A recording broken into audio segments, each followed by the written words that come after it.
All right, so your reaction. We just heard from Dominic LeBlanc. Now we know the name. The judge is going to be coming in here. Your takeaway, Scott. Well, it's a dramatic contradiction and dramatic comparison to what we encountered months ago because, now you see, frankly, the diplomatic and political talents of Dominic LeBlanc on display. You've got all party consensus. That's the thing I would emphasize most of all. Everything that we've heard today about the judge, about the process, about this inquiry comes with the stamp of all party pre-approval, unlike the unilateral moves that were made earlier around the special rapporteur. And that really puts oil on this water. What started and exploded as a partisan fight has now really moved into what will be very serious policy examination. There'll still be lots of politics, still lots of fireworks, no doubt, once we get underway.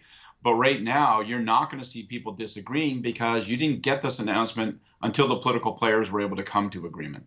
How broad of a mandate is this judge now going to have? My understanding is she'll be allowed to talk to a lot of different players, including within Canada's intelligence agencies, but also calling witnesses. It's possible the Prime Minister himself may appear. Yeah, it looks pretty broad. I mean, you could see on multiple occasions when Minister Blouin was asked about specifics, he said, listen, that's really going to be a ticket that the judge will write. And so, who will be called as witnesses, where the inquiry will go.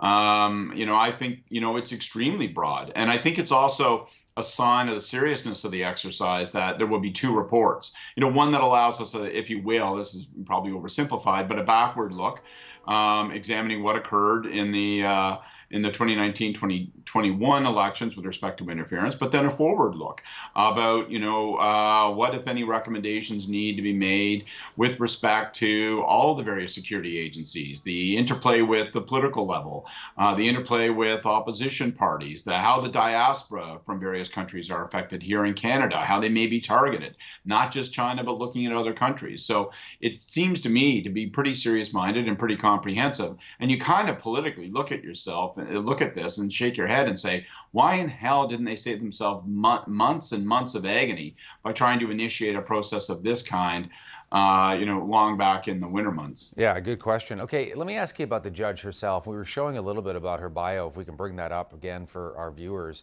across Canada. So originally from Quebec, she went to the University of Sherbrooke way back in the 1980s. Any concerns over the fact that, based on and I've got the website here at the desk with me, Scott, from the Court of Appeal of Quebec, which basically is indicating that her areas of expertise are things like corporate commercial litigation, civil litigation, professional liability, administrative law, constitutional law. There's nothing that I can see here about national security, intelligence, anything like that. Is that a cause for concern? I don't think so.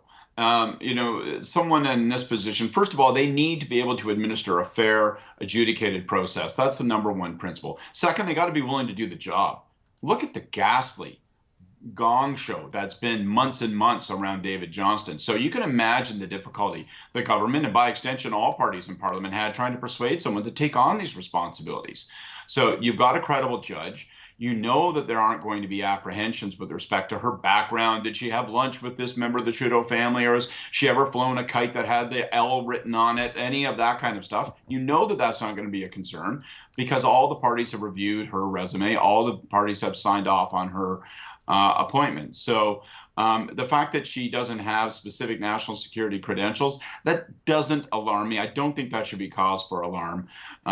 What we have most of all is someone that's respected, someone that's credible, someone that can run an independent, genuinely independent process, and therefore the recommendations will be seen as credible. You called this a ghastly gong show over the last couple of months for the Trudeau government, and really better late than never, I suppose. But I think you rightly point out that this all could have been avoided if they've moved in this direction months and months ago. So will this be enough for the opposition? I know that they were a part of this process, but again, do you think this will satisfy some of the demands where they're saying, look, we need answers. Canadians need to know how much of a problem this actually is and what we're going to do about it?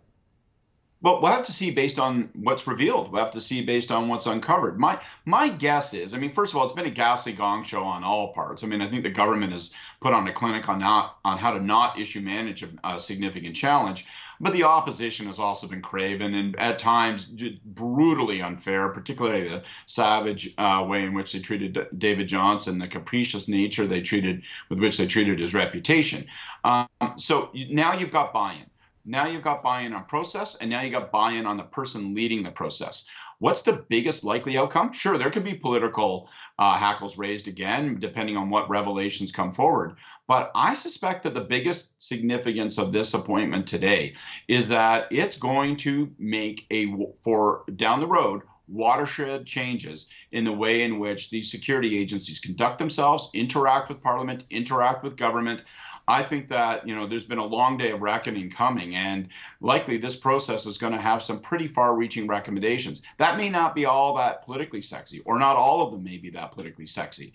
But if you're heading up CSE, if you're heading up CSIS, if you're heading up the RCMP, you're probably looking at this warily because things are going to change. Scott Reid, political commentator, joining us with his initial take. Good to see you, Scott, as always. Thank you.